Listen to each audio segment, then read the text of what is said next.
Thank you, Dan O'Brien and Nesson, for that call. Yeah, Trevor Story's been having a great year. Hate him. It sucks that Roman Anthony got hurt. They have been struggling to try to get somebody to lead off where Roman Anthony was getting on base. I mean, listen, but that's life, dude. You got a lot of offensive weapons. They've been playing great baseball since that kind of fat guy with the tobacco in his mouth left, Devers. They haven't missed a beat, and it's going to come down to pitching too. If you could get the ball, bridge it to Chapman, he's going to nail it down more times than he's not going to nail it down. I mean, I think the Red Sox, like the Yankees, have everything going their way.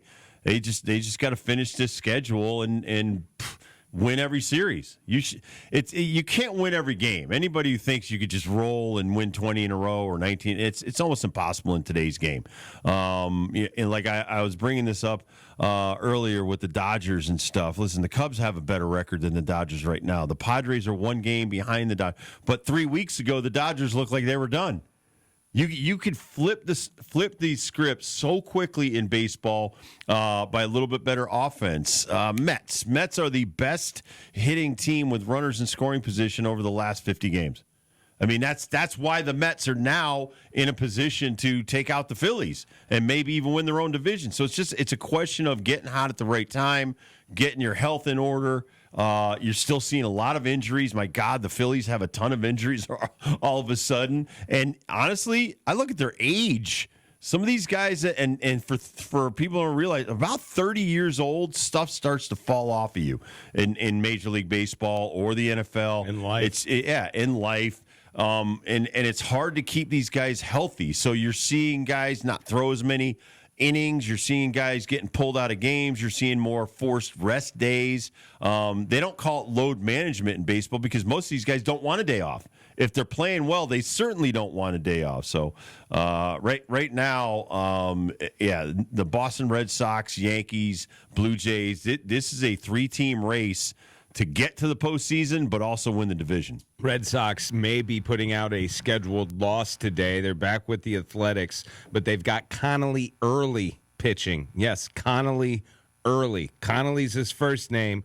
Early's his last. He's in the pipeline as their number 6 prospect. He's been brought up early because of Dustin May possibly going to the injured list. It has not been made public yet. They put him in the bullpen, and he still looked like crap. This is the move that so they're probably looking for. Have an imaginary oblique injury or something like that. They're looking for some magic for Mr. Early tonight. He's a 4-pitch kind of guy, getting 50 grades in his pipeline debut so far in the Double-A, which is not the best, but they need somebody, man. They definitely need somebody for some outs tonight against the Athletic Well, their A's. bullpen is spent too, man. You're into that bullpen by the 5th or 6th inning every night. And as I watch these guys, even watching Giolito the other day, Giolito was nibbling so bad. He was like a mouse with a piece of cheese. And it was like, dude, stop. Throw it over the plate. He was at 80 pitches in the 4th inning. You get to that mark and you're averaging about 20 pitches an inning, you're not having a good day. And I think a lot of people don't realize now the guys in the bullpen get antsy. They're like, oh, we're getting out there in the 5th or 6th inning today. Boys, we got to get the last 12 outs today. That sucks at this point in the season now with 3 weeks to go, and your arm's already killing you. And then if you do make the postseason, you don't have a lot of gas left in the tank. That's why I thought the Mets really wasted another good start from Noah McLean last night. He suffered his first loss in his major league career. Gave up one run. 1 run, Yep. 5 strikeouts. Did throw a lot of pitches to get through 5 1/3. He went 91 pitches to get there. But you would think, man, I thought the Phillies did a nice job taking pitches and making this guy throw more. not only that, Nola did a good job on the other side.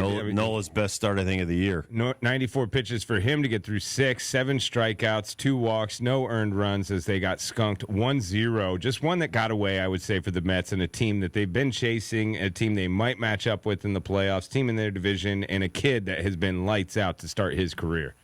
It's tough.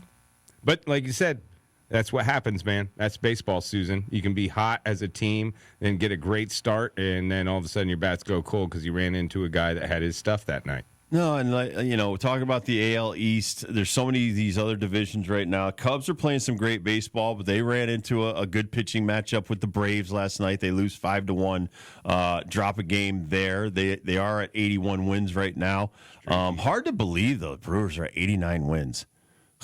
and the Dodgers are at 80 wins, and we thought the season that the Dodgers would win like 120 games. Yeah.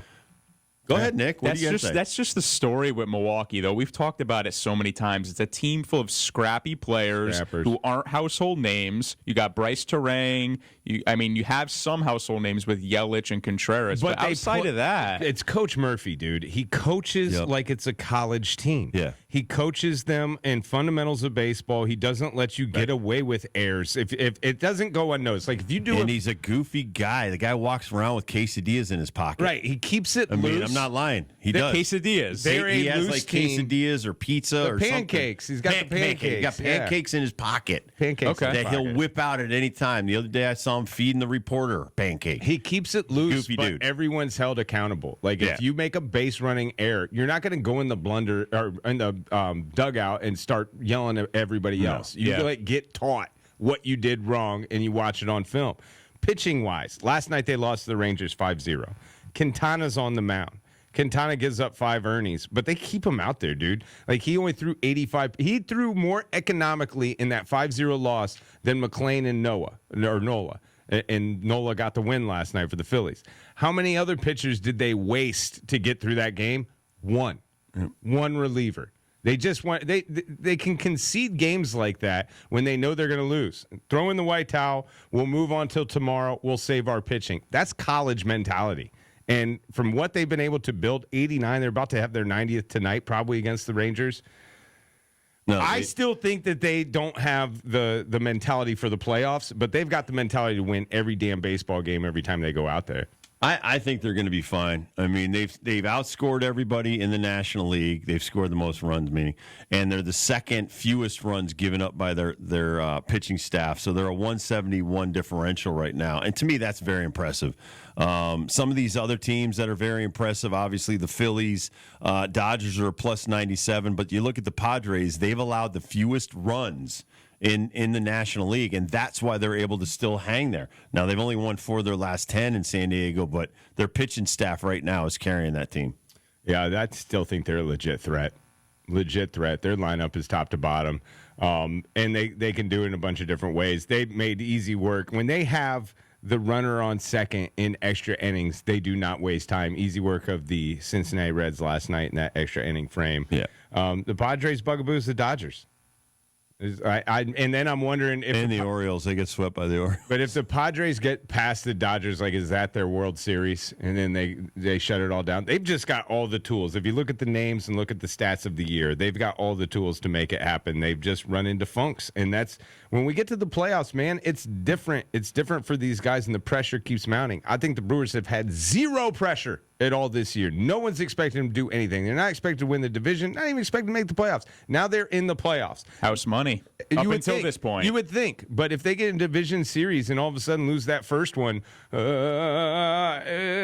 as that number one seed can weigh pretty heavy on you. And I've just never seen the Brewers have any of those guys that really come through with that. Christian Yelich was out of the lineup for 5 straight games. He's back.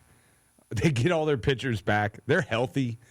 Things are set up for the Brewers. The only thing is they've never done it before. Right, and that's where I absolutely agree with you. They don't have a lot of playoff experience, and when you look at that, it's the Dodgers hands down. Yeah. It's the Phillies hands down. Yep. You got some Mets guys that have some experience, but they got to get there still. And you want to go in there as a higher seed. You don't want to have to play some of these better teams in that first round, like you said.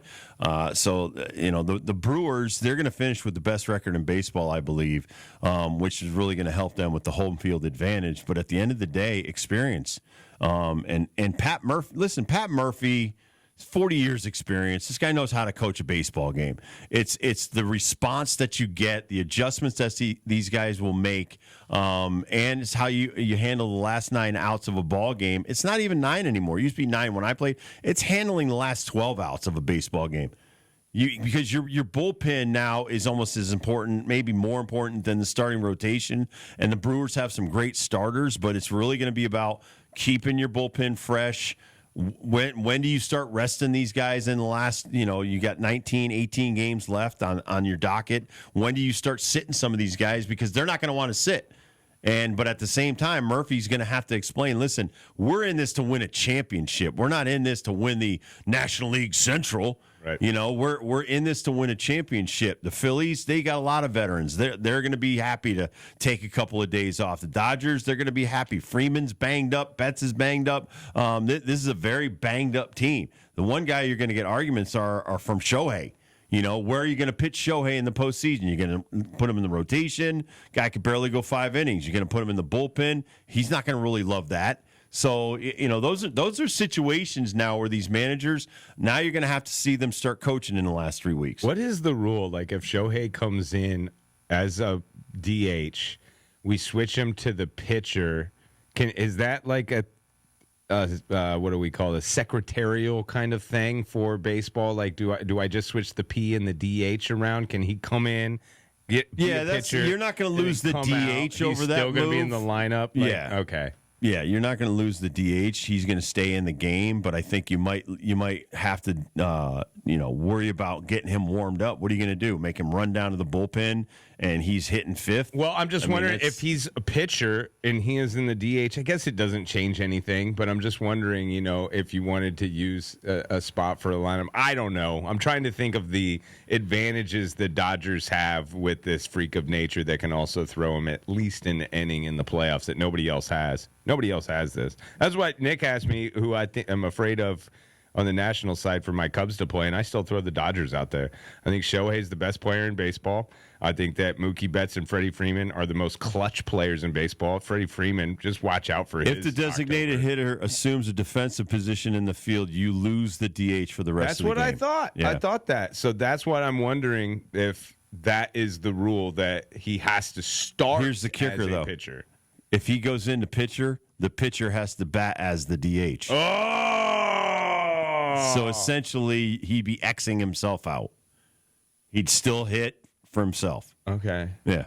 Oh, so he'd be fine. He'd be fine. He would still bat. He would still bat. Okay. All right. Yeah, the pitcher is now required to hit in the spot where the DH was previously batting. I wonder if they changed that for Shohei, or if they changed that when the National League adopted. We shall see. Rules. We shall see. I hope we do see. I hope we do see. I could see Manfred doing that. I mean, you want it. You want Shohei in, dude. Like, if absolutely. Whatever rule I got to make, even if I'm, the Padres, like whatever rule we got to make to keep Shohei in the game, I'm cool with because it's for the betterment of baseball. Got to have that guy in the game. It's coming down to it, though, man. All these should-win games are very important. Boston Red Sox taking on the A's tonight, and all these divisional games, especially if you're in a run. Guardians ain't out, which is hard to believe. Royals ain't out, who lost to the Guardians last night. Rangers ain't out, who are taking on the Brewers in another couple games in that series. Only a couple games behind the Mariners, who have been trying to give one of those teams that spot. They've been trying, but nobody wants it. The Rangers, it's so puzzling because the Rangers started off so slow this season. And they got everybody on the IL right and now. Simeon's out. Seager's out. Evaldi, Cy Young guy, done. Evaldi's the out. second Evaldi went down, was it like better. a month ago? I thought it was over. Thought to throw up the white towel. As soon as he goes down, they win 9 of their last 10. Must be a Devers effect. You haven't even said Tampa Bay's not out of it either. They're 4.5 out. Tampa Bay's kind of out of it. They could play spoiler. I don't think they'll make it in, though. No, but they're still hovering at 500. The Reds are 72-72. The Rays are 71-72. I think there's a red phone call for the A's and the Rays from Manfred's office that those two teams are not allowed to make the playoffs. So umpires, do what you got to do. We can't have Steinbrenner Field in the playoffs. We can't have Sacramento in the playoffs. So do what you got to do. God, that would be great, though. Toronto and Boston have 2 series left against Tampa Bay. Dude, I love when Steinbrenner Arena, when the Yankees were down there, and some of those epic finishes that place was a zoo. It was bonkers. I know there was only 11,000 there, but when you pack in 11,000 really tight instead of 11,000 really spread out, big difference as far as the juice. It's like I'm going to be looking at. I got to find the Tigers Yankees tonight will be on TBS and True TV. Hey, that's better than It's better than Amazon. Better than Apple Here's TV. a question, really quick before we break. Amazon still sucks. Well, Football, baseball, terrible broadcasts. Maybe it's my question, that's a TV, but I statement. think it's I'm their with you. broadcast. Can't be worse than Apple, though. Well, they're just getting into it, guys. Like, they haven't really done it before. And this is their year number 2 that they're trying to do it. Benny was saying Takes a long time. he's not even convinced that the casters are in the stadium for Apple TV when they're doing the baseball games. Yeah, there's some. Oh, yeah, it is there might not be. atrocious. Yeah, Amazon or Apple, I would not be surprised If they're not at the game. off-site. If I they're agree. in a studio somewhere watching the game. Yeah, I agree with And that. that's tougher to do, honestly, as a broadcaster. It's a lot tougher to do. Everything's AI, everything's green screened, every movie is fake. So it's like, why can't you do the broadcast and make it look like you're there, but you're not there? There's only one reason, Rob, and you want me to tell you? It's money. There's only one reason, man. Money.